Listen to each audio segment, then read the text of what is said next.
kepada Allah Subhanahu wa Ta'ala, yang mana pada hari ini kita masih diberikan kesehatan dan kesempatan untuk hidup, ya, dan kita selaku hambanya layaknya untuk bersyukur kepada Allah.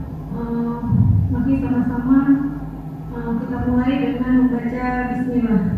Bismillahirrahmanirrahim. Selawat beriring salam, mari sama-sama kita sanjungkan kemampuan Nabi Muhammad Sallallahu Alaihi Wasallam yang telah membawa kita dari alam yang kebodohan ke alam yang serba ilmu pengetahuan. Baiklah, untuk mempersingkat waktu, yang pertama permohonan saya kepada kepala sekolah dalam hal ini yang mewakili ibu kepala sekolah yaitu Bu Heni Puanti SPD NPD. Kemudian permohonan saya kepada rekan-rekan ibu-ibu yang sudah berhadir di forum ini, terima kasih banyak saya ucapkan sudah berkenan hadir untuk mengikuti diseminasi aksi nyata saya pada modul 1.4 budaya positif. Untuk mempersingkat waktu, hal yang pertama yaitu kata-kata sambutan dari kepala sekolah yang mewakilinya yaitu Bu Heni, kami persilakan dengan segala hormat.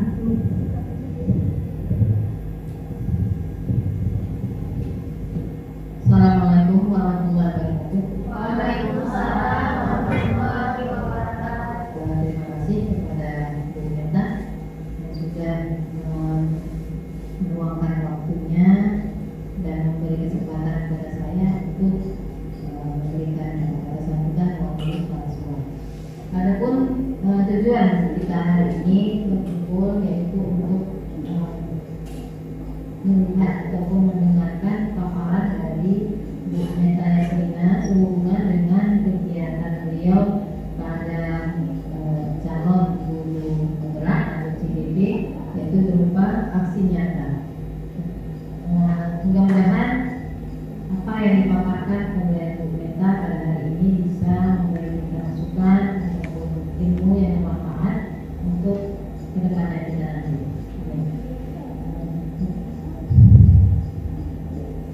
Sehubungan dengan hal tersebut, maka di sini saya juga tidak berpanjang lebar.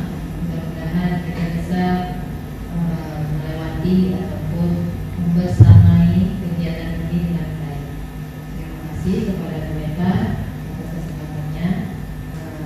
Jadi juga saya membuka kegiatan ini dengan ucapan basmalah. Bismillahirrahmanirrahim. Mudah-mudahan kegiatannya bermanfaat. Terima kasih. Ibu. Assalamualaikum warahmatullahi wabarakatuh.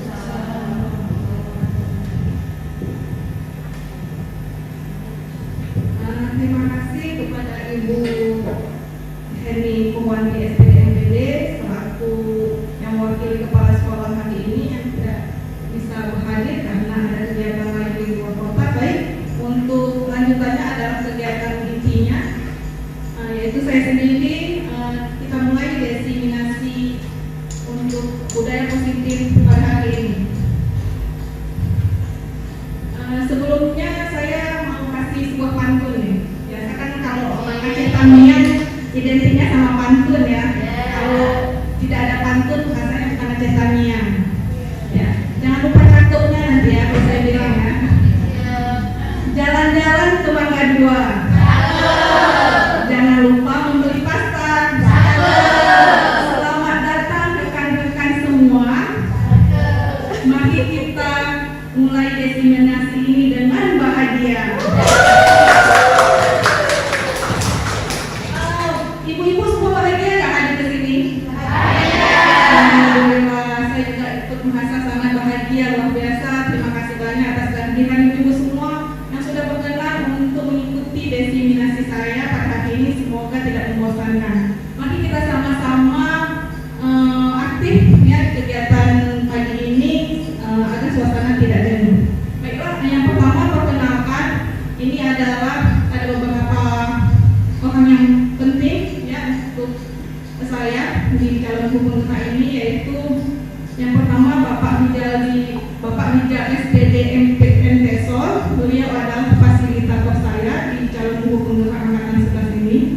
Kemudian ada Ibu Dian Agustina SPD, beliau pengajar praktik saya. Dan yang berikutnya adalah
itu seperti apa.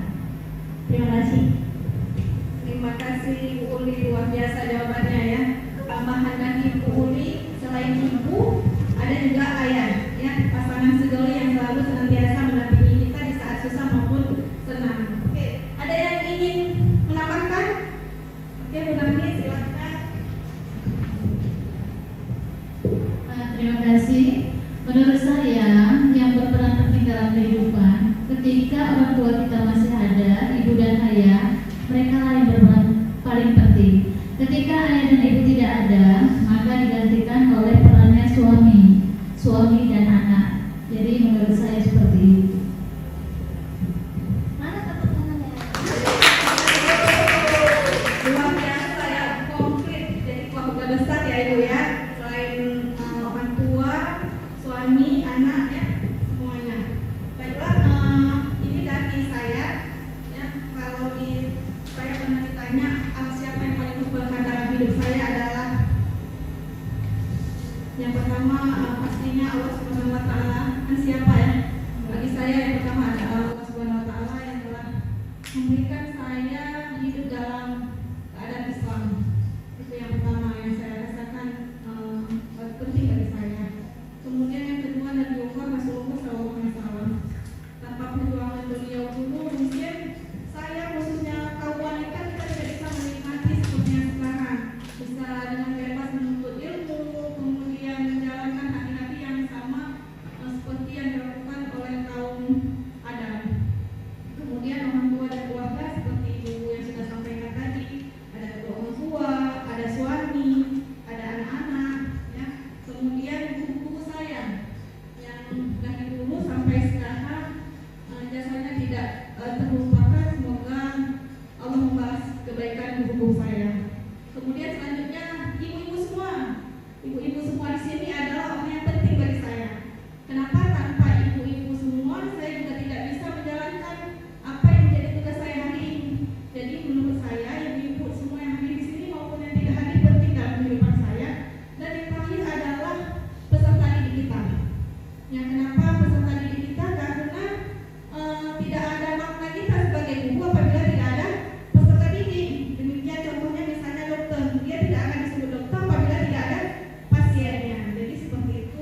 Dewantara mengatakan bahwa guru itu layaknya seperti petani yang menumbuhkan tumbuh-tumbuhan, ya, yang dimana petani itu menumbuhkan padi itu dengan bisa memperbaiki kondisi tanahnya, kemudian menghilangkan hama-hama di sekitarnya, ulat-ulat yang ada di sekitarnya, mempersiapkan pupuk dan airnya sehingga padi dapat tumbuh dengan baik, menghasilkan padi yang terbaik. Nah, apa kaitannya dengan hal itu? Nah, dari upaya tersebut kita bisa lihat bahwasanya kita buku bagaimana menciptakan suasana sekolah kita yang menjadi lahan, ya, bercocok tanam kita, khususnya untuk peserta didik, bagaimana lingkungan sekolah kita bisa kita ciptakan suasana yang nyaman, ya, menyenangkan bagi siswa sehingga siswa itu kita arahkan ke nilai-nilai kebaikan yang positif agar anak-anak kita bisa memiliki karakter yang memiliki nilai-nilai budaya yang baik. Ya, bagaimana bila suatu sekolah itu ada nilai-nilai yang tidak baik? Itulah tugas kita bersama untuk menghindari peserta didik kita agar terhindar dari nilai-nilai yang negatif. Ya, seperti itu.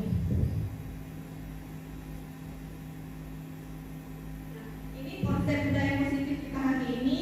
Yang pertama itu perubahan paradigma belajar, yang kedua disiplin positif, yang ketiga motivasi perilaku manusia, yang keempat kebutuhan dasar manusia, yang kelima ada posisi kontrol restitusi, yang keenam ada keyakinan kelas, dan yang terakhir ada segitiga restitusi.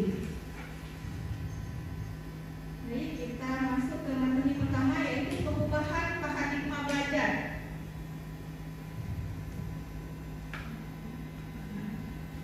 Di sini dikatakan bahwa teori seseorang bisa berubah dari paradigma stimulus respon menjadi teori kontrol. Ya, kita sebagai guru, ya, biasanya pada stimulus respon kita sebagai guru, kebutuhan yang kita lihat itu sama, benar nggak? Yang sudah kita lakukan seperti itu. Kita melihat peserta didik kita itu harus kita lakukan sama. Ternyata, ya, pada teori kontrol itu kebutuhan siswa itu berbeda-beda, tidak sama. Ya, kemudian kita melihat peserta didik kita mencoba mengubah peserta didik kita sesuai dengan keinginan kita. Padahal peserta didik kita itu memiliki kebutuhan yang berbeda-beda, memiliki minat yang berbeda-beda. Nah, kemudian kita tunggu biasanya apabila anak telah melakukan kesalahan pasti kita anggap dia bersalah. Benar nggak itu? Benar. Padahal anak itu berbuat salah, terkadang dia ada satu kebutuhan yang belum terpenuhi di dalam diri dia sehingga dia menyimpang perilakunya dari yang positif menjadi negatif.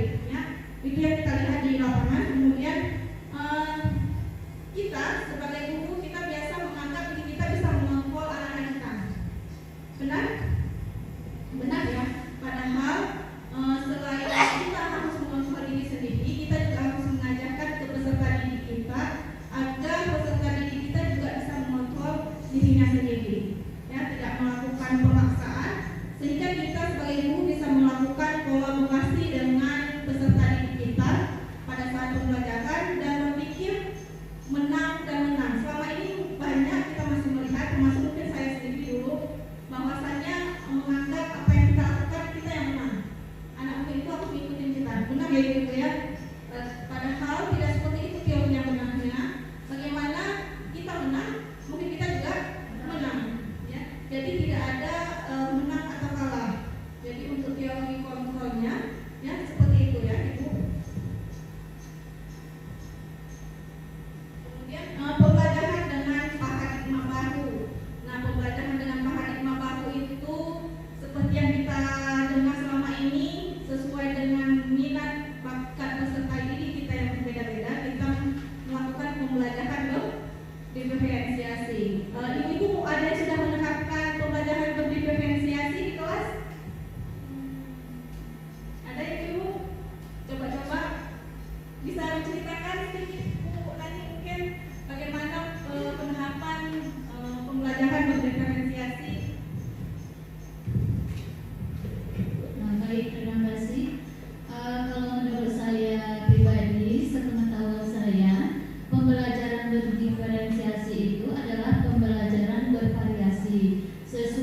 dengan cara bergaya belajar dari peserta didik. Jadi yang kita tahu peserta didik itu kalau belajar ada yang gaya belajarnya itu visual, ada yang auditori, kemudian ada yang kinestesis. Jadi ketika kita melakukan pembelajaran tergantung tagihan yang kita mau. Itu kan ada tagihan konten, ada tagihan proses, ada tagihan hasil. Jadi kalau saya menerapkannya, ketika saya melakukan tagihan, saya beri kebebasan kepada peserta didik. Boleh mereka memaparkan sesuai dengan apakah dia mau membuat gambar, ataukah dia mau secara dialog, atau boleh juga mereka melakukan memberi pemaparan secara pemaparan. Itu tergantung sama mereka. Jadi sedikit seperti itu yang baru saya coba. Ya, apa yang sudah dilakukan Bu Nani adalah benar ya, itu adalah model-model tahapan-tahapan yang dilakukan pada pembelajaran berdiferensiasi. Jadi kita masuk ke kelas tidak harus siswa itu mengikuti kita dan menghasilkan satu produk, ya, produk konten yang kita sediakan, proses maupun produknya itu sendiri. Nah, ada beberapa pilihan yang kita berikan atau kita tawarkan ke peserta didik kita. Mereka sendiri yang memilih berdasarkan pilihan yang kita berikan. Yang kita dia nyaman yang mana? Contohnya seperti pembuatan produk ya. Misalnya kalau teori itu bisa bentuk PPT, bisa bentuk Canva, bisa membentuk print-out. Ya, jadi anak kita beri kebebasan untuk memilih tugasnya yang dikerjakan mau bentuk dalam seperti apa, sehingga hasilnya bisa maksimal dan memberikan kenyamanan kepada peserta didik kita. Nah, apa tujuan dari itu semua? Tujuan itu semua adalah untuk menciptakan atau memberi output peserta didik yang sesuai dengan profil pelajar Pancasila seperti yang digaungkan pemerintah saat ini. Nah, apa saja profil pelajar Pancasila? Yang pertama itu bertakwa kepada Tuhan Yang Maha Esa dan berakhlak yang mulia. Ya, itu yang pertama. Mungkin saya rasa sesuai ya dengan daerah kita Syariah Islam, sangat sesuai. Kemudian anak diminta untuk mandiri, ya, mandiri baik lahir maupun batinnya. Kemudian anak mampu bernalar kritis. Nah, jika kita masuk ke satu kelas, kita temukan ada anak yang terlalu kritis, kita jangan langsung kesel ya dengan anak tersebut ya. Biasanya kalau yang sudah saya sendiri kadang demikian, tapi sudah saya belajar, saya sudah dapat ilmu, malah anak-anak yang seperti itu harus kita tuntut agar bernalar kritisnya ke arah yang positif ya. Jadi itu yang harus kita kembangkan kepada peserta didik kita. Kemudian keberpihakan global dalam proses pembelajarannya kita masukkan nilai-nilai kearifan lokal ya yang ada di sekeliling kita. Kemudian adanya sikap gotong royong. Gotong royong ini saya rasa sudah ada dari dulu ya, ibu-ibu ya, dari orang tua kita dulu ya. Kemudian digaungkan kembali ya karena mungkin sudah minim untuk kegiatan gotong royongnya, sehingga kita harus menumbuhkan kembali karakter gotong royong pada peserta didik kita. Kemudian yang terakhir kreatif. Nah, jadi bagi kita siswa SMK, kita mengharapkan output dari SMK kita ini adalah generasi-generasi yang kreatif. Nah, saya kaitkan pembelajaran dengan paradigma baru ini, saya kaitkan dengan satu kutipan oleh Ali bin Abi Thalib. Ada yang kenal Bu Ali bin Abi Thalib? Tahu ya, Ali bin Abi Thalib yang mengatakan bahwa ajarilah anak-anakmu sesuai dengan, ada yang tahu? Ibu-ibu? Bu Dani kayaknya tahu nih. Ada yang tahu apa lanjutannya? Ya, kata Ali bin Abi Thalib ya, ajarilah anak-anakmu sesuai dengan zamannya, bukan zamanmu, karena mereka diciptakan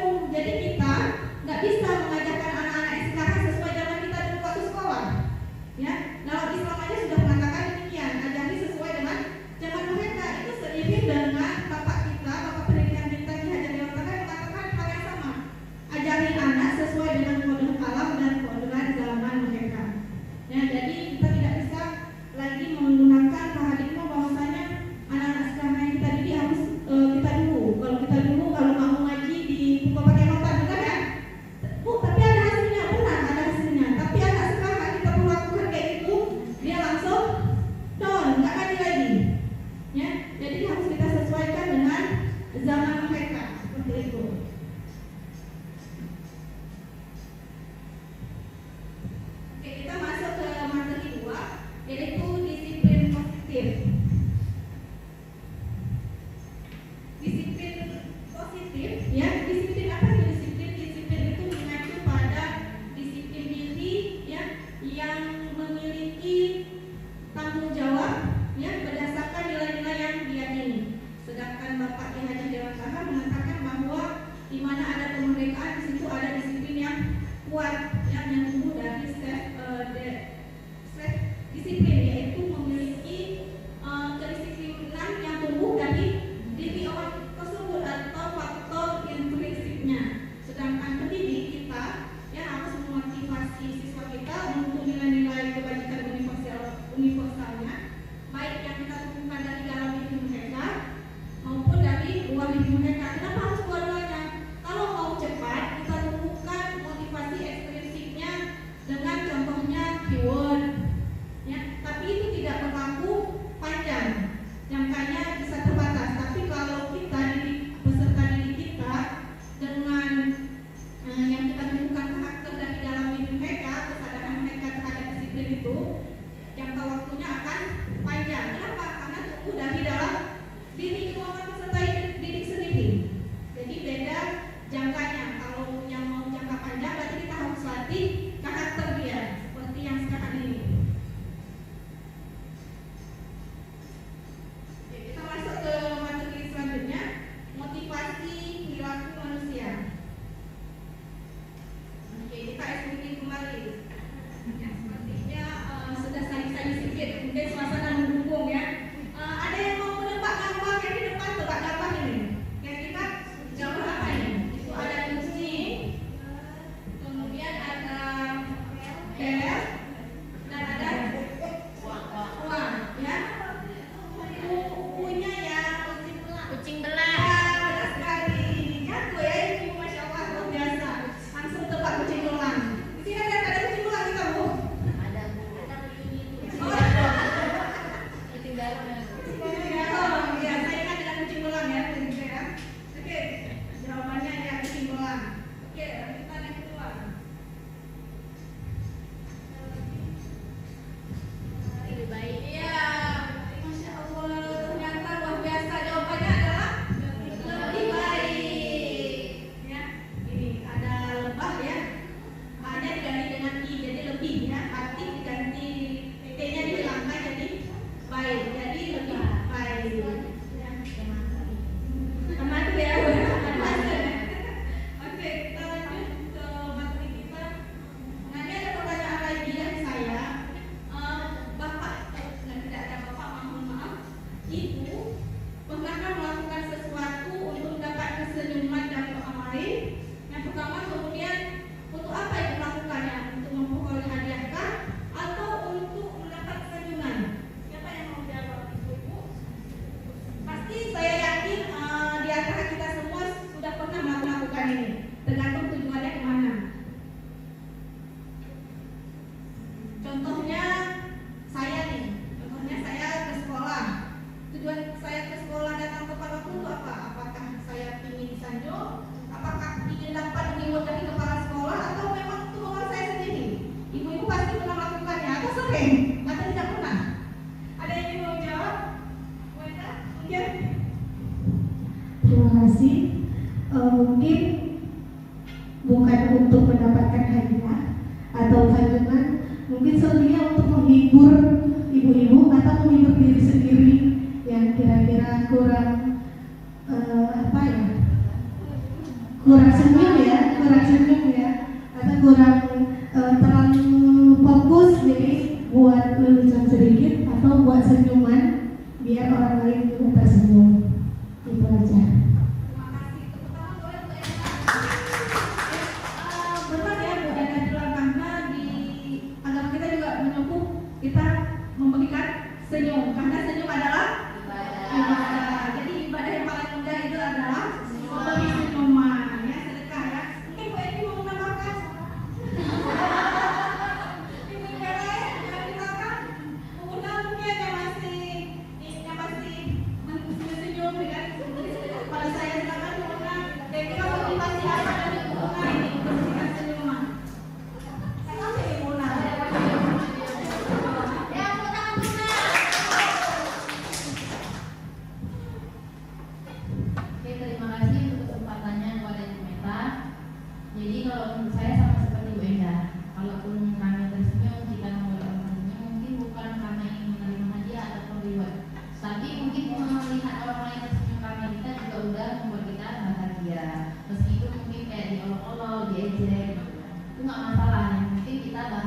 bahagia.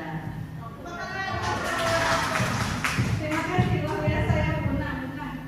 Jadi yang dilakukan Bu Enda sama Bu Una tadi itu faktor dari mana Bu? Dari diri ya, faktor dari intrinsik mereka untuk membahagiakan orang lain dan diri sendiri. Luar biasa, mudah-mudahan terus ya Bu Una dan Bu Enda membahagiakan orang lain. Oke, kita lanjut. Kita masuk ke disiplin positif yang dari ekstrinsik dan intrinsik.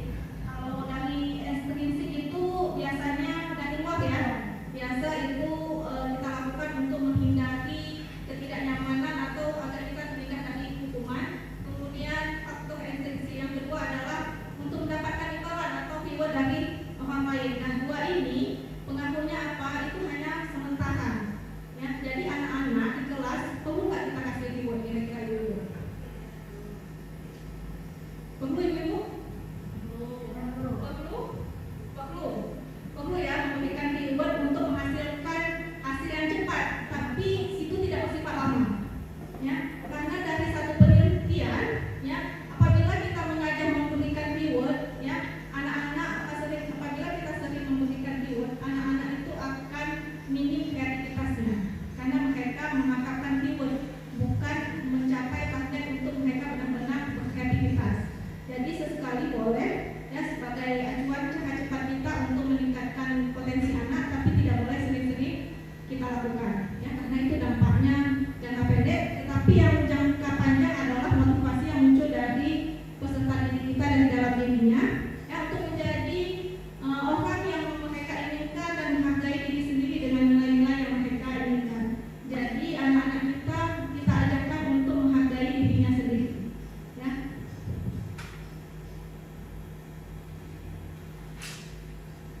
Ini bedanya hukuman, konsekuensi, dan restitusi.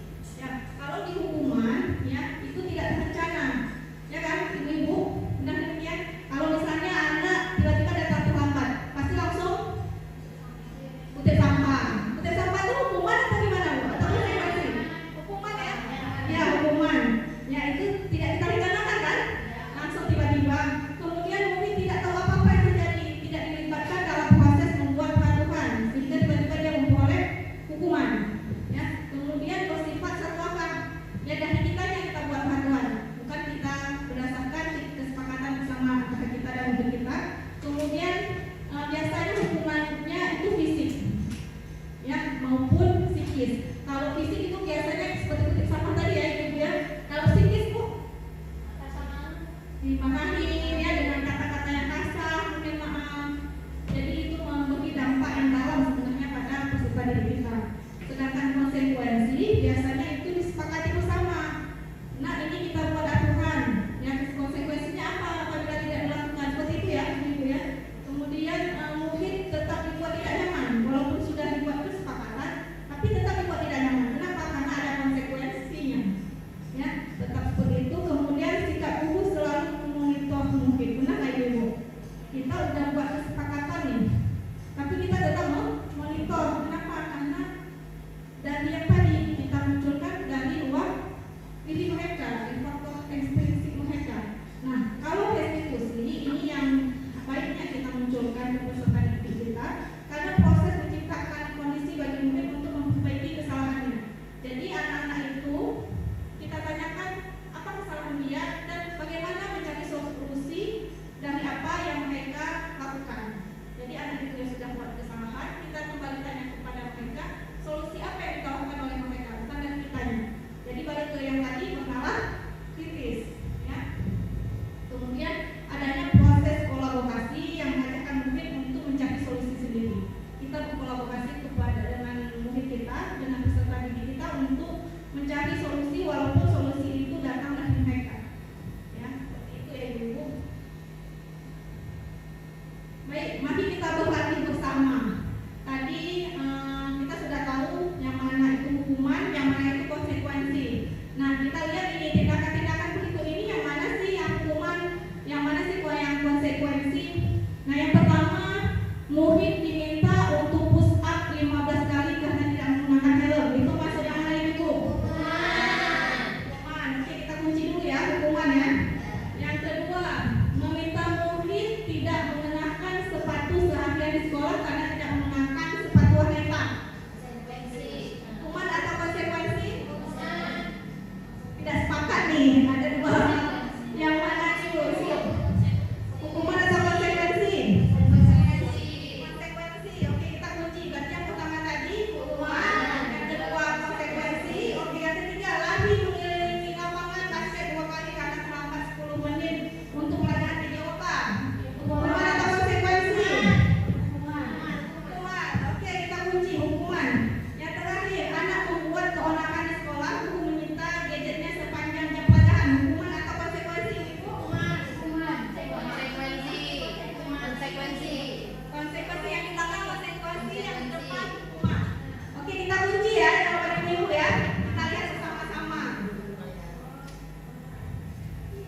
ilmu.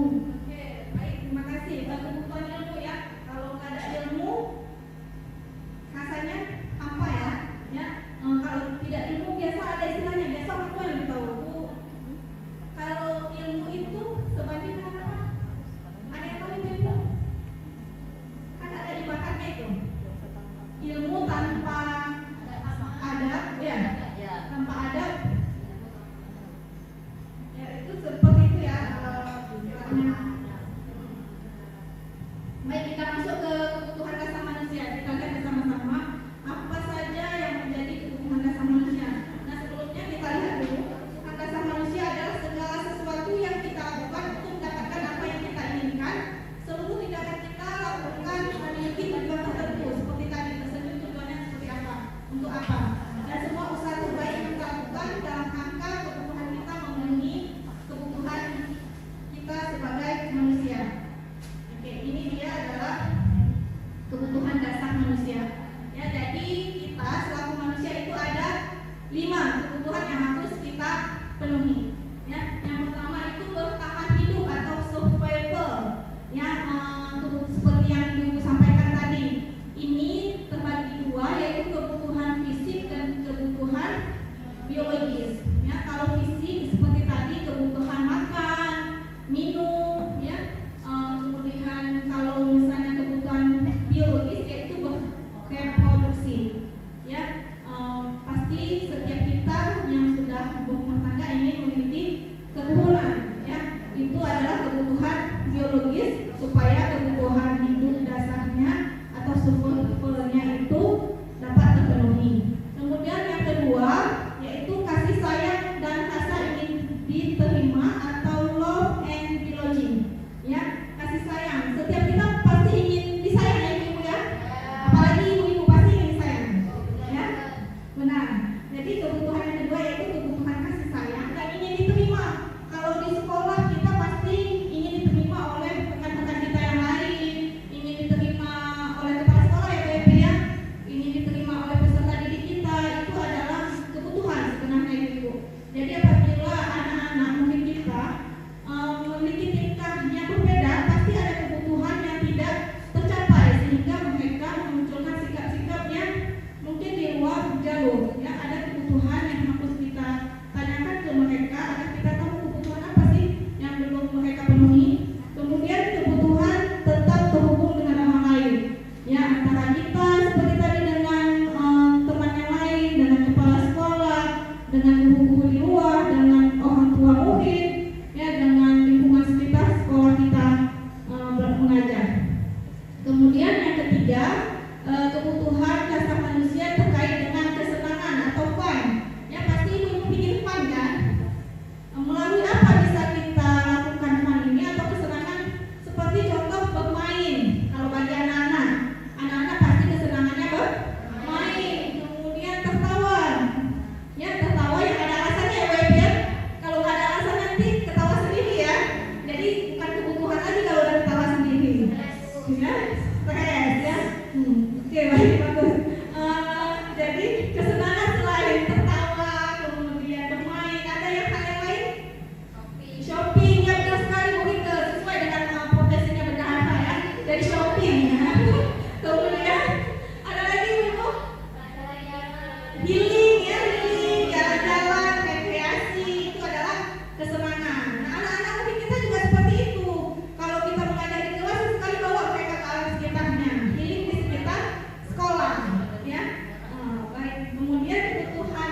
bukunya.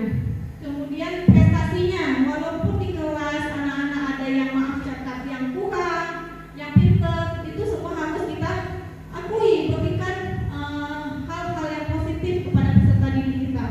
Ya, oke, itulah kebutuhan dasar manusia. Jadi ada 5 kebutuhan dasar manusia. Boleh ulang, siapa ingin ulang? Kebutuhan dasar manusianya ada 5. Sebelum kita masuk berlatih, jadi kita ingat dulu. Ibu Iwanul ingin, Ibu Pamela?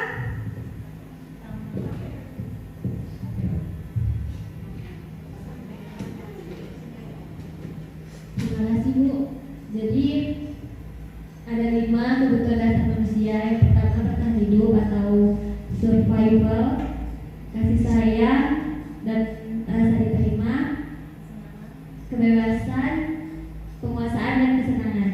Ada 5 ya Bu ya? Bagus, seperti Ibu Pamela. Terima kasih. Oke, karena ini sudah kita ingat kebutuhan dasar manusia, kebutuhan survival, kasih sayang, kebebasan, penguasaan, dan kesenangan. Nanti kita berlatih bersama. Apakah kita sudah paham dengan 5 kebutuhan dasar kita? Nah, ini ada satu kasus ya, ibu-ibu mungkin yang sudah punya anak mungkin sudah pernah atau yang belum, kita lihat kasusnya bersama-sama. Dinda seorang anak kelas 3 SD. Begitu tiba di rumah, pulang dari sekolah, menangis dan mengadu pada ibunya bahwa dia benci pada ibu Hani. Ya, bukunya. Menurut Anda, kebutuhan apa yang berusaha dipenuhi oleh Dinda jika jawabannya seperti ini? Bila Anda berada dalam posisi ibu Hani dan mendengar informasi dari ibunya Dinda tentang perasaan Dinda hari itu, apa yang Anda lakukan pada Dinda besok ketika masuk sekolah agar kebutuhan Dinda terpenuhi? Nanti kita lihat jawaban-jawaban Dinda berikut ini, kita cocokkan dengan kebutuhan dasar manusia. Oke, yang pertama Dinda bilang keluar sekolah sama ibunya. Ibu bilang, aku tidak boleh bersenandung sewaktu mengerjakan tugas. Katanya kelas harus tenang, tidak ada suara, kan nggak seru jadinya. Berkata Dinda, kira-kira kebutuhan dasar manusia apa yang belum dipenuhi Dinda?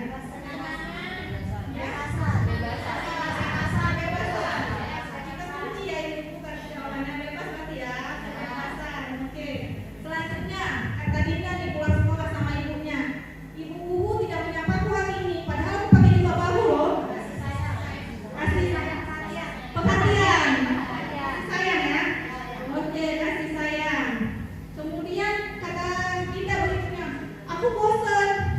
Masa belajarnya cuma gitu-gitu aja, dengerin ibu Wuwu itu aja. Nah, itu kebutuhan dasar apa yang kurang dari Dinda, yang belum dipenuhi?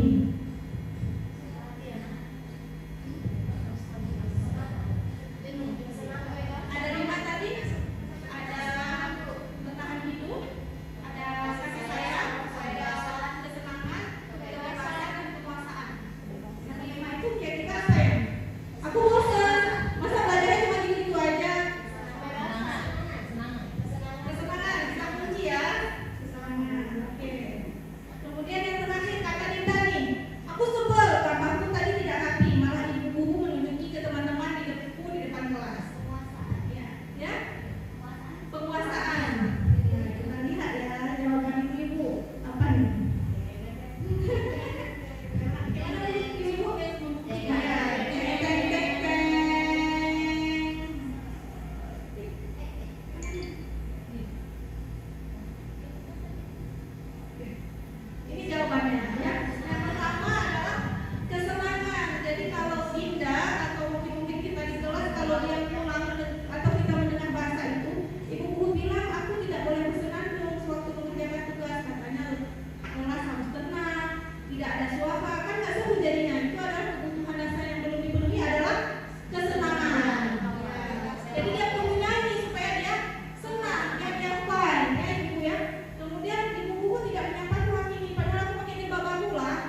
tidak sepenuhnya. Bisa nggak?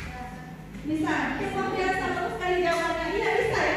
Jadi dari kasus anak satu tertidur di kelas bisa kita deteksi 5 kebutuhan dasar yang belum terpenuhi. Kan kita mau tanya ke anak, mungkin dia tidur belum makan, berarti dia masih belum memenuhi kebutuhan sandang pangannya ya. Kemudian mungkin dia ada masalah di keluarga, berarti dia belum terpenuhi rasa kasih sayang ya. Kemudian mungkin bagi dia pelajaran itu membosankan, sehingga penguasaan kebebasan dalam proses belajar kita yang harus kita tingkatkan lagi. Berarti Masya Allah buku-buku di SMK 3 ini sudah paham 5 kebutuhan dasar manusia. Jadi kita di kelas nanti bisa kita terapkan ya Ibu. Tepuk tangan dulu buat Ibu semua. Oke, sebelum kita masuk ke yang berikutnya, materi posisi kontrol restitusi, ada yang mau ice breaking dulu? Ya kita lihat dulu. Boleh Ibu berdiri semua. Kita ice breaking dulu. Oke, ini ice breakingnya ayam serigala. Pernah dengar nggak Bu? Ayam serigala. Pernah dengar nggak? Saya persilakan Ibu Rika untuk maju ke depan memandu. Iya, kata-kata.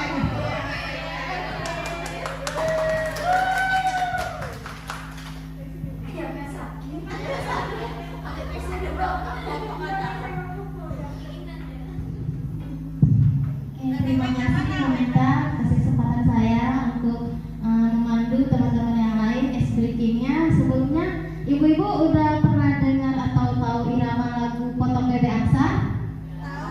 Oke, ini saya bagi timnya jadi 3 aja lah ya.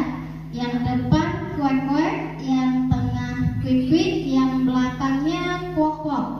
Oke, jadi nanti kalau saya tunjuk ke tim yang mana, dilanjutkan iramanya dengan inisial yang saya berikan tadi. Yang depan tadi apa Ibu? Kuek-kuek, yang tengah kuik-kuik, yang belakang kuok-kuok. Kita nyanyi dulu bersama-sama ya Bu, lagu Potong Bebek Angsa. Oke, kita mulai 1, 2, 3. Potong bebek angsa, masa dikuali, orang minta dansa, dansa 4 kali, sorong ke kiri, sorong ke kanan, la la la la la la la la la. Wik wik wik wik wik wik, kuek kuek kuek kuek kuek kuek.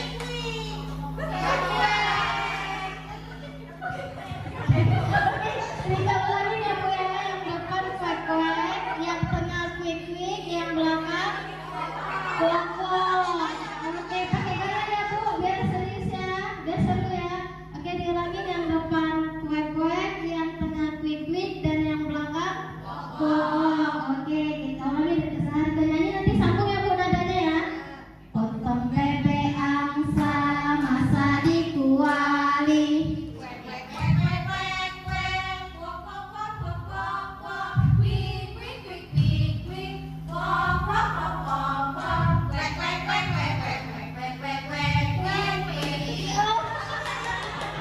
Oke, ulang sekali lagi ya Bu.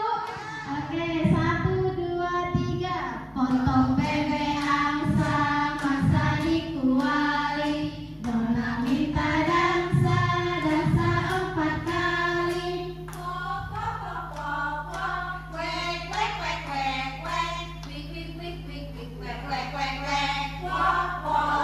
terima kasih Bu. Terima kasih banyak Bu Rika.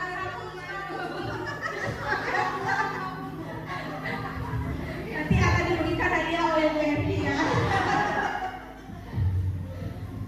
Oke, kita lanjut ke materi kita lanjutkan. Yang kelima yaitu posisi kontrol restitusi.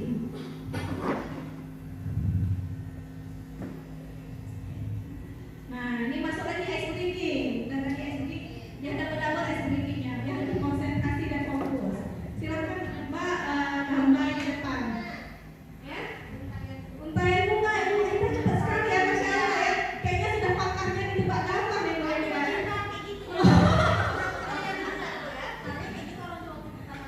Makanya dia mengingat sekali ya Mbak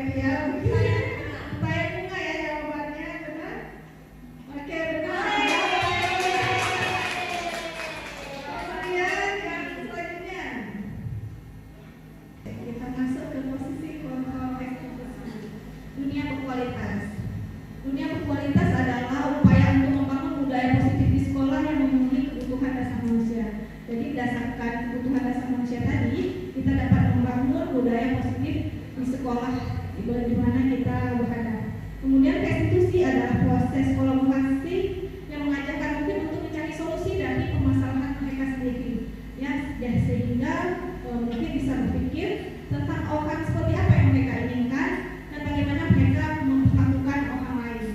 Itu menurut Jason Russell.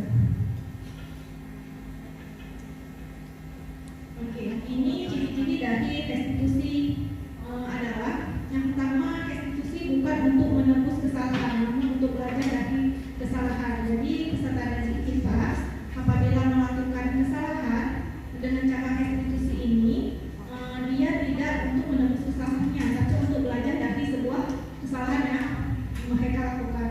Kemudian restitusi memperbaiki hubungan. Nah, apabila peserta didik kita memiliki masalah dengan kesalahan restitusi, mereka memperbaiki hubungan mereka lain, baik hubungan mereka dengan teman mereka dengan diri mereka sendiri, atau hubungan mereka dengan kita sebagai gurunya. Kemudian restitusi adalah tawaran bukan paksaan, ya. Jadi dalam hal ini penyelesaian masalah bukan berdasarkan paksaan, tapi ada tawaran di dalamnya. Kemudian restitusi menuntut untuk melihat ke dalam diri, ya, dia menggali dari dirinya sendiri. Ya, kemudian restitusi mencari kebutuhan dasar yang mendasari tindakan. Setiap Anda melakukan suatu kesalahan seperti yang kita tadi, pasti ada kebutuhan dasar yang belum terpenuhi. Jadi itu yang harus digali. Kemudian restitusi ini adalah cara yang paling baik. Sampai saat ini restitusi adalah cara paling baik, salah satunya untuk penyelesaian masalah yang dihadapi oleh peserta didik kita. Kemudian restitusi fokus pada karakter kemerdekaan. Jadi bagaimana cara kita memperbaiki karakter peserta didik kita, bukan tindakan-tindakan yang seperti hukuman atau konsekuensi tadi. Kemudian restitusi menguatkan peserta didik kita. Restitusi fokus pada solusi. Dan yang terakhir, restitusi mengembalikan murid yang berbuat salah pada kelompoknya. Jadi orang yang baik itu adalah orang yang menerima masukan, bukan tidak menerima masukan. Nah, orang yang baik juga tidak mengawasi orang lain, tapi mengawasi dan mengontrol dirinya sendiri. Baik, ini ada 5 posisi kontrol restitusi berdasarkan apa yang disampaikan oleh Boston pada bukunya yang berjudul Restitution Structural School Discipline, mengatakan bahwa kita sebagai guru harus harus melihat peserta didik kita di kelas, apakah peserta didik kita telah kita merdekakan, apakah peserta didik kita sudah kita ajarkan berfokus pada mereka, dan apakah peserta didik kita sudah mandiri. Demikian yang dikatakan oleh William Glasser, bahwasannya terdapat 5 posisi kontrol restitusi manusia, terutama kita sebagai pengajar atau pendidik. Nah, yang pertama itu ada posisi kontrol restitusi sebagai penghukum. Ya, ibu bapak, mohon maaf ibu, seperti kata tadi kita suruh anak memetik sampah, masuk ke mana ibu? Penghukum, ya. Nah, di saat kita menghukum, jadi tindakan kita seorang guru itu tampak mengkritik anak-anak, benar kan? Ya, jadi kita kadang menyakiti anak-anak dengan menunjuk, kutip sampah nak, kutip sampah, seperti itu kan gaya kita kalau suruh kutip sampah anak-anak. Tidak ada yang nak kutip sampah, pasti kutip sampah nak, kutip sampah, benar seperti itu sambil kita tunjuk. Jadi itu posisi kontrol kita berarti sebagai penghukum bagi anak-anak peserta didik kita. Kemudian kata-kata kita pasti, kalau kamu nggak melakukan, saya awas ya, ancaman, ya.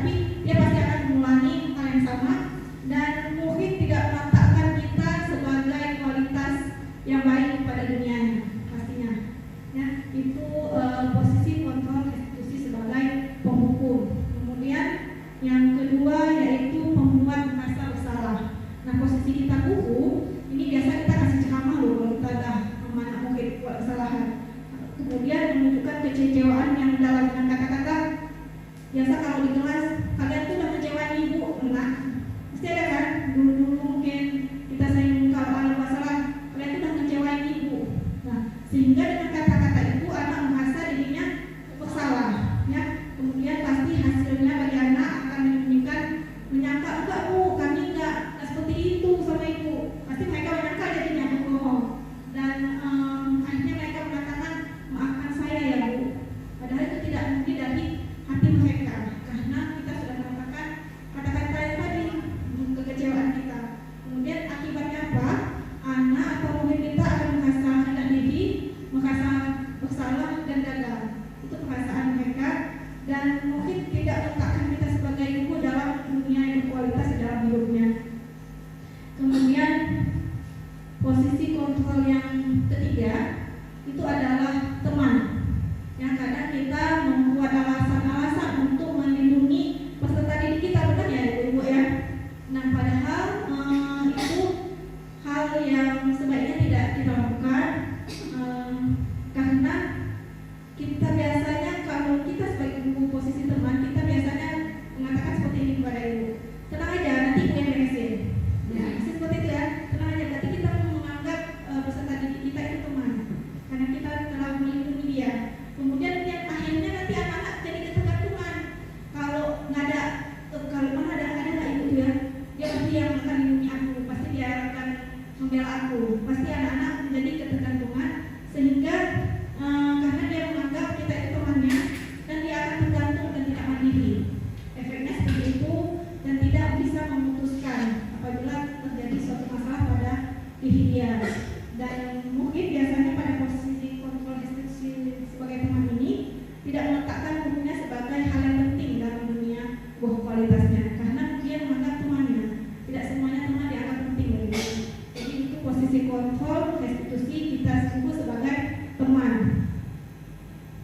Kemudian posisi kontrol restitusi sebagai pemantau. Biasanya kalau kita sebagai guru dalam posisi pemantau itu kita mencari menulis kesalahan mungkin dia dapat terlambat, dia akan menjaga kegiatannya, perhatian yang keras, cuma ini tidak menggunakan baju yang baik, warna sepatunya kadang putih kadang hitam. Kita mencatat kesalahan dia, ya. Biasanya kita akan menanyakan apa perhitungannya, kenapa kamu nggak pakai sepatu hitam, tahu perhitungannya di sekolah seperti apa, benar ya seperti itu ya ibu. Kalau pemantau, kemudian biasanya dia akan menyesuaikan bila diawasi, ya kalau kita diawasi dia akan baik-baik saja. Ketika kita tidak awasi dia, maka dia akan melakukan kesalahan itu lagi.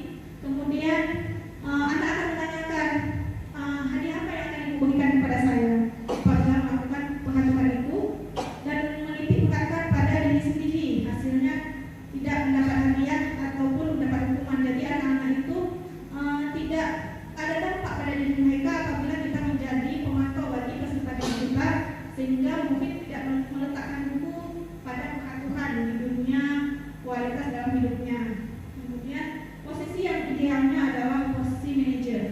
Jadi kita diharapkan sebagai seorang guru itu adalah menjadi posisi kontrol restitusi manajer yang mana yang pertama itu mengajukan pertanyaan-pertanyaan kepada peserta didik kita apabila dia menghadapi masalah, ya, tidak menghakimi atau tidak menganggap teman atau pemantau, tapi sebaiknya kita dalam posisi manajer dengan memberikan pertanyaan-pertanyaan. Contohnya apa yang kamu lakukan? Dia melakukan suatu kesalahan. Kita sebagai identitasnya dengan menanyakan, semua orang pasti pernah melakukan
pemantau.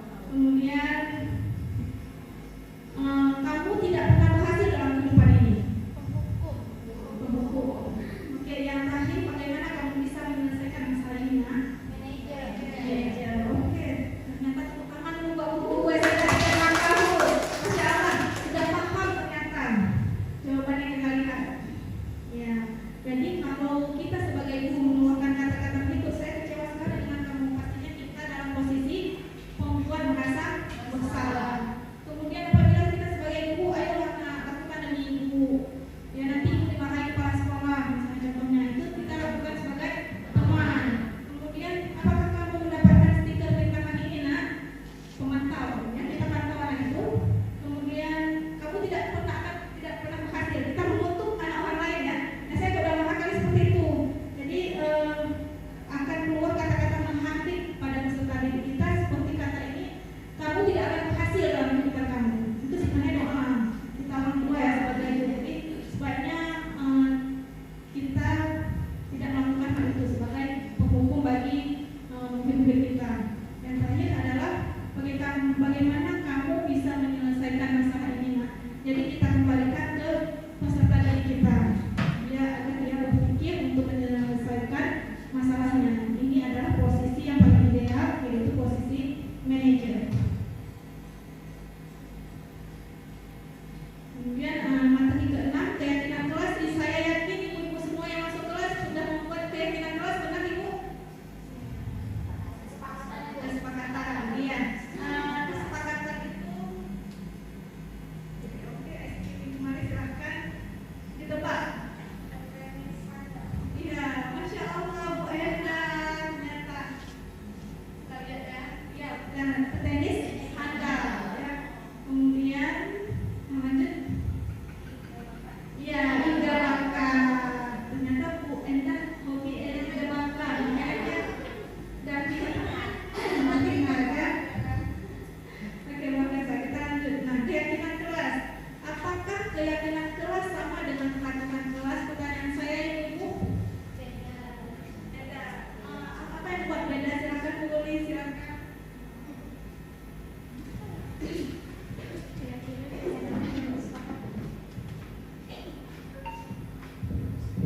Kalau keyakinan itu melibatkan anak-anak untuk membuat suatu kesepakatan, sedangkan kalau peraturan kelas itu memang sudah ada dan tanpa melibatkan anak-anak. Jadi anak-anak mau tidak mau harus mengikuti peraturan.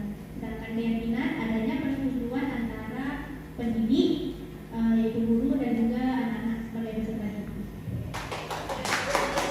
Benar sekali ya, dari kata-kata tulis. Kalau keyakinan kelas itu ada kesepakatan antara guru dan peserta didik atau murid, sedangkan peraturan dibuat oleh sebelah pihak, tidak kedua belah pihak.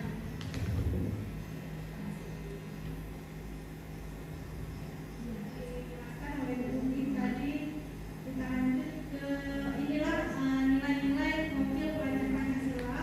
Seperti tadi kita berharap anak-anak murid kita memiliki karakter yang bernilai profil pelajar Pancasila, memiliki sikap mungkin yang terdapat nilai-nilai kebajikan universal seperti toleransi, rasa hormat, kemudian integrasi, mandiri, saling menghargai, saling menghormati di dalam nuansa lingkungan sekolah kita. Ini adalah nilai-nilai kebajikan yang harus kita tanamkan ke peserta didik kita.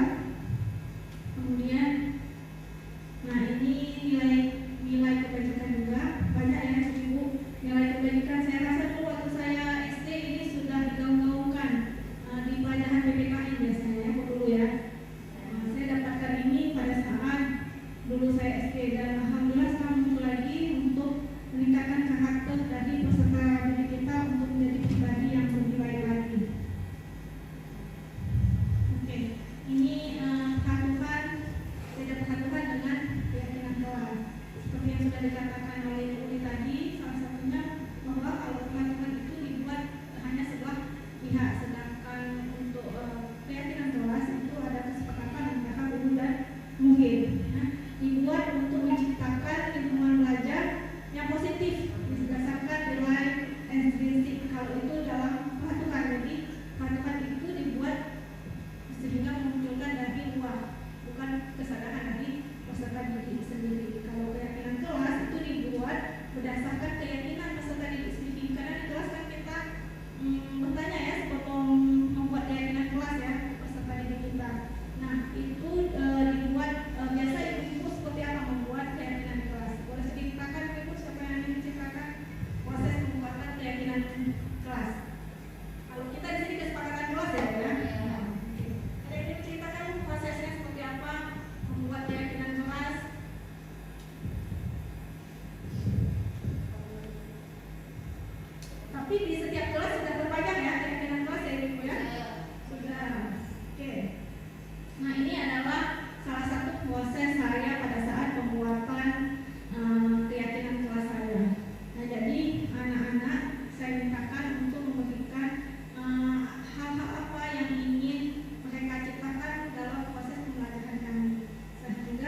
Kedamaian. Oke, kita kunci kedamaian. Nanti kita lihat jawabannya adalah.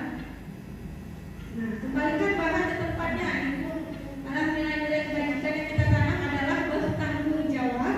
Kemudian dilarang mengganggu orang lain. Nilai kebajikan yang kita tanamkan adalah saling menghormati. Hadir di sekolah 15 menit sebelum pelajaran dimulai adalah komitmen dan menghormati orang lain. Kenapa menghormati orang lain? Ada yang bisa menjawab, Ibu? Kenapa harus menghormati orang lain? Hadir di sekolah 15 menit. Menghormati gurunya yang sudah hadir terlebih dahulu, menghormati teman-teman yang sudah hadir terlebih dahulu, ya. Komitmennya untuk saling menghormati orang lain. Kemudian dilarang melakukan kekerasan. Itu nilai-nilai kebajikan yang kita tanamkan adalah keamanan.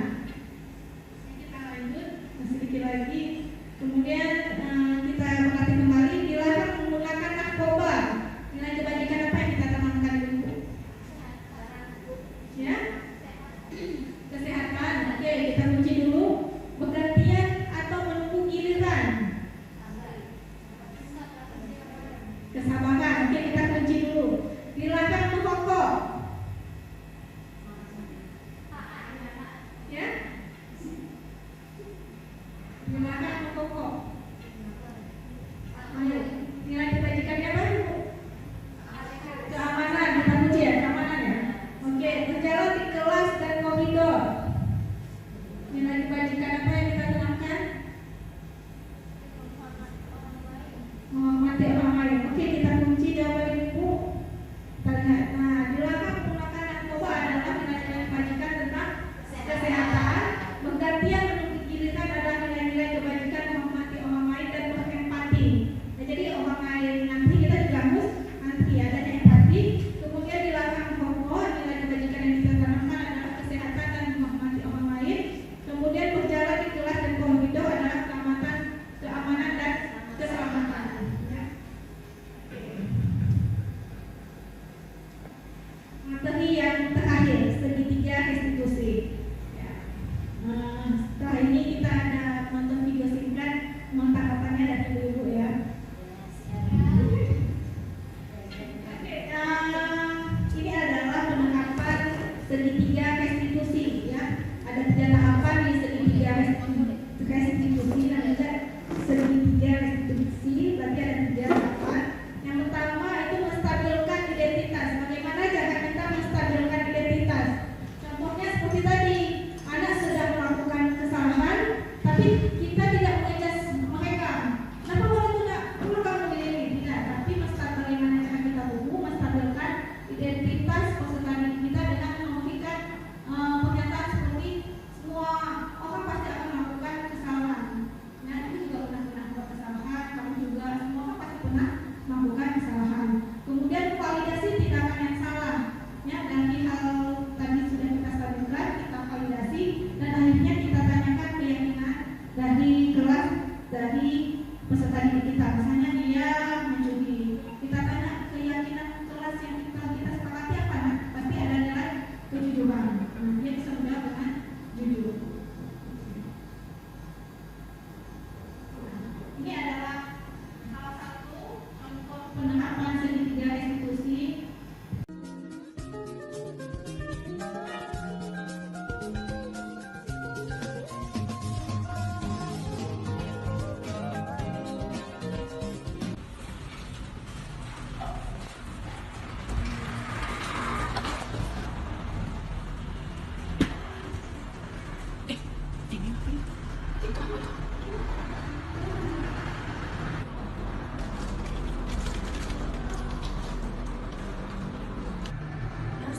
Ini ke ibu ini. Ngapain dia itu? Kasih tahu ibu ah. Hati-hati di jalan ya, Nak. Ibu hot. Boleh tenang ya. Boleh minta waktunya sebentar aja bu. Kayla mau ngomong penting ini bu. Bu jangan di luar bu, gak enak nanti bu. Kayla mau ceritain tentang Denia bu. Nanti takutnya Denia keluar nampak kan. Di dalam aja gak bisa. Sebentar aja bu.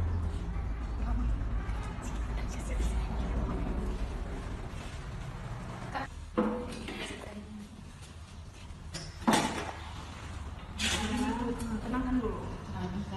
Nanda kan lewat dari depan lab. Terus ada nampak Denia bu.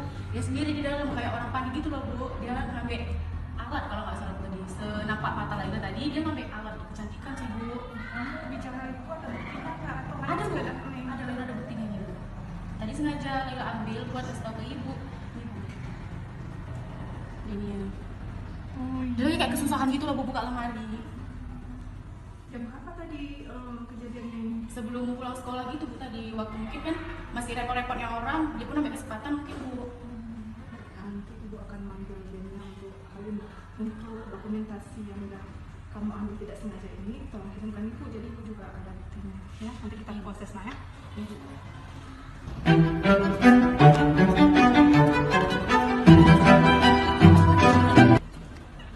Manda, saya Bu, ibu minta tolong nak ya, boleh? Boleh Bu. Tolong panggilkan Denia, jumpa ibu di ruang lab. Ibu tunggu sekarang, Bu ada perlu sama Denia. Ya, buat kami cariin dia Bu. Ya, makasih ya Manda. Sama-sama, Bu.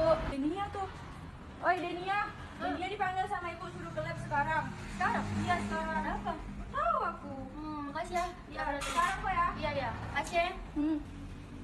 Salah apa Bu? Apa ketahuan yang kemarin? Perasaan nggak ada yang tahu. Assalamualaikum Bu. Ya, enak sekali. Silakan duduk Denia. Apa kabar Denia hari ini? Alhamdulillah sehat Bu. Alhamdulillah sehat ya. Kira-kira Denia tahu nggak kenapa ibu pengen ketemu sama Denia pagi ini, pengen ngobrol-ngobrol sama Denia pagi ini, tahu nggak kenapa? Mungkin Ibu kangen sama Denia mungkin, atau ada yang pengen sampaikan sama Denia. Ibu kangen juga sama kamu. Ada hal yang ingin ibu sampaikan ke kamu. Tahu nggak Bu? Kemarin dapat informasi bahwasannya kamu ada masuk lab ya di saat-saat jam mau pulang sekolah. Apa benar Denia? Nggak ada Bu. Kami nggak ada. Kami langsung pulang. Yang benar. Benar Bu. Coba jujur sama ibu. Anggap aja ibu ini teman kamu. Nggak Bu. Betul kami nggak ada masuk. Nah, Benar Bu. coba yakin kamu tidak ada masuk di lab di jam terakhir pulang sekolah sebelum Yakin. semua orang pulang. Yakin. Apa Ibu ada yang bilang? Ibu ada informasi bahwasannya kamu kemarin masuk ke ruang lab mengambil sesuatu benda di dalam lab dan Enggak. dia menunjukkan bukti kepada ibu. Nggak Bu. Saya difitnah itu. Ini kemarin ibu ada bukti ya, ada seseorang yang mengirimkan video terkait apa yang kamu lakukan di lab saat sebelum jam pulang sekolah. Apa benar ini wajah Denia? Benar Bu. Apa yang Denia lakukan? Nak? Sebenarnya Denia ada ngomong sesuatu di lab kemarin. Semua orang pasti pernah buat kesalahan. Denia membuat kesalahan, ibu juga pernah membuat kesalahan sebagai manusia. Semua orang pasti melakukan kesalahan. Mengambil barang yang bukan milik kita, menurut Denia perbuatan baik atau tidak? Tidak Bu. Jadi perbuatan itu bukan perbuatan yang baik ya. Di sini ibu bukan mencari siapa yang salah, tapi kita mencari solusi terhadap apa yang Denia lakukan agar perbuatan ini tidak terulang kembali. Pasti Denia punya alasan kan melakukan hal tersebut, mengambil benda tanpa pengetahuan orang lain. Coba ceritakan sama ibu. Sebenarnya Bu, Denia pengen kali barang itu Bu, tapi Denia belum sanggup belinya, makanya Denia ambil. Kenapa Denia belum sanggup membelinya? Itu kan harganya lumayan murah. Apakah Denia belum memiliki uang cukup atau ada alasan lainnya? Nak? Denia belum punya uang untuk beli itu Bu. Berarti karena kamu belum memiliki uang ya nak, makanya kamu melakukan hal tersebut. Benar demikian nak? Benar Bu. Denia masih ingat nggak tentang keyakinan yang sudah kita sepakati bersama di beberapa pertemuan yang lalu? Benar Bu. Apa nak keyakinan kelas kita? Jujur dalam berperilaku atau bertindak Bu. Ya, Denia yakin bahwa sikap jujur itu penting dan diperlukan pada diri kita. Yakin nak? Yakin Bu. Baik, kalau Denia yakin, kira-kira apa yang harus Denia lakukan agar Denia tidak mengambil alat-alat yang bukan milik Denia? Karena perbuatan mengambil benda yang bukan milik kita adalah perbuatan yang tidak jujur. Apa yang akan Denia lakukan agar hal tersebut tidak terulang kembali? Nah, Mungkin Bu, Denia dia harus lebih hemat lagi supaya Denia bisa nabung untuk beli alat itu Bu. ya menabung. Terus ada lagi nak? Kalau kontak dari rumah Bu, bersihkan uang jajan saya supaya saya bisa beli alat-alat yang saya pengen Bu. Denia sudah tahu apa yang harus Denia lakukan agar Denia tidak mengambil benda-benda yang bukan milik Denia. Nah itu, kapan Denia mau memulai apa yang Denia katakan tadi? Insya Allah hari itu Bu. Hari ini, bagi mulai hari ini Denia akan melakukan apa yang sudah Denia katakan tadi. Nabung, membawa bekal dari rumah, menyisihkan uang jajan, bersabar. Terima kasih Denia. Ibu yakin Deni akan menjadi pribadi yang lebih baik lagi, menjadi anak yang soleha dan menjadi kebanggaan bagi kedua orang tua Deni. Oke Deni ya, siap jadi pribadi yang lebih baik lagi?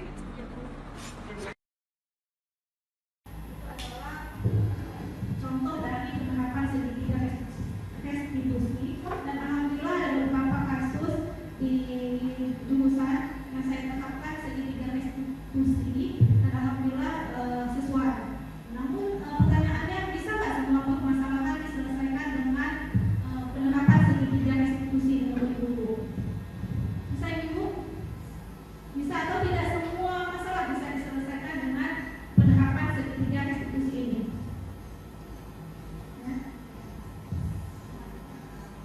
Kira-kira bisa? Bu Nadi sudah mulai menyebutkan, berarti ada sesuatu yang menjanggal di Bu Nadi. Saya melihat kebutuhan Bu Nadi di masalah. Silakan Bu Nadi.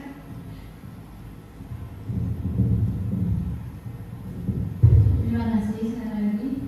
Kalau menurut saya sederhananya, kalau masalahnya tadi itu dalam bentuk yang nyata, ya seperti barang, mungkin bisa kita lakukan seperti itu. Tapi kalau dia bukan dalam bentuk yang nyata, mungkin kayaknya kita nggak bisa menunjukkan bukti yang menjadi alasan dari masalah tadi. Luar biasa ya, benar yang dikatakan oleh Bu Nadi, itu kebetulan ada bukti yang kita peroleh sehingga kita bisa menerapkan segitiga restitusi. Tapi bila tidak ada buktinya, kita bisa menerapkan hal-hal yang lain. Jadi tidak semua permasalahan bisa diselesaikan dengan segitiga restitusi. Tapi kita dalam proses pembelajaran, hal-hal yang sesederhana di kelas bisa kita selesaikan dengan segitiga restitusi. Contohnya kemarin saya sempat, peserta didik saya itu membeli suatu benda. Dia pesan ke salah satu guru benda tersebut, dan barang tersebut sudah sampai di tempat. Nah, ketika guru tersebut menghubunginya untuk mengambil benda tersebut, dia bilang, "Bu, nggak jadi Bu, saya beli." Padahal benda sudah ada di tangan. Jadi saya lakukanlah segitiga restitusi ini. Saya tanyakan terkait dengan 3 anak tadi, dan akhirnya anak sendiri yang memberikan solusinya bahwasanya saya Bu akan menjualkan barang tersebut ke teman-teman saya atau orang yang membutuhkan alat tersebut. Jadi dari anak didik sendiri yang mencari solusinya. Biasanya kan kita Bu ya, anak bagusnya ini. Tapi dengan segitiga ini anak bisa menerapkan segitiga restitusi. Nah, respon dari anak-anak adalah, Assalamualaikum warahmatullahi wabarakatuh. Saya Deni Amelinda. Saya senang sekali bisa melakukan praktik segitiga restitusi. Saya diajarkan mencari solusi dari permasalahan saya sendiri. Assalamualaikum warahmatullahi wabarakatuh. Saya Laila Fisyarin. Saya sangat senang melakukan praktek segitiga restitusi, di mana dengan adanya segitiga restitusi, saya dapat menyelesaikan sebuah masalah tanpa harus adanya hukuman.